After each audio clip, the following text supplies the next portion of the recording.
Beberapa tetes saja. Hari itu salah satu hari terpanas di musim kemarau. Hujan tidak turun selama beberapa bulan. Tanaman layu. Sapi tidak menghasilkan susu. Selokan dan sungai kering. Inilah kemarau yang bisa membuat para petani bangkrut. Setiap hari suami dan adiknya berusaha memperoleh air untuk menyirami ladang kami. Belakangan kami harus menyewa tangki air untuk keperluan air. Tapi jika kemarau berlangsung lebih lama lagi, kami akan kehilangan segalanya. Hari itu adalah hari di mana aku belajar tentang berbagi dan mujizat yang aku saksikan sendiri. Saat aku di dapur memasak makan siang untuk suami dan adiknya, terlihat anakku, Billy yang berusia 6 tahun berjalan menuju hutan. Dia tampak berjalan berhati-hati. Beberapa menit kemudian dia kembali masuk rumah dan pergi kembali ke arah hutan. Aksi ini dia lakukan sekitar 1 jam. Akhirnya aku tidak tahan untuk mencari tahu apa yang Billy lakukan. Saat dia kembali menuju hutan, aku diam-diam mengikutinya. Dia menangkupkan kedua tangan di depannya saat berjalan hati-hati agar tidak menumpahkan air yang dibawanya. Ranting duri menerpa wajahnya tapi tak dihiraukannya. Dia memiliki tujuan yang jelas. Aku melihat suatu hal mengagumkan. Beberapa rusa besar berdiri di hadapannya.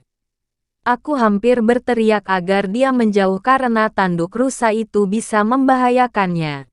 Tapi rusa-rusa itu tidak melukainya. Mereka meminum air dari tangan Billy, anakku. Saat air di tangannya habis, dia kembali ke rumah, tempat keran air berada. Dengan pelan dia memutar keran dan menadahkan tangannya. Saat itu aku menyadari kenapa dia memboroskan air pada minggu lalu dan dia dihukum sehingga sekarang dia tidak meminta pertolonganku. Saat berbalik, dia melihatku dan air matanya mengalir sambil berkata, "Aku tidak memboroskan air, Mam." Di saat dia mulai berjalan lagi, aku mengikutinya dengan seember kecil air. Aku membiarkan dia kembali ke rusa-rusa itu, sedangkan aku berdiri beberapa langkah darinya. Aku mengamati sebuah hati yang paling indah yang pernah kutahu yang bekerja begitu keras untuk menyelamatkan kehidupan makhluk lain. Saat air mataku jatuh ke tanah, seketika itu juga tetesan air hujan turun bersamaan.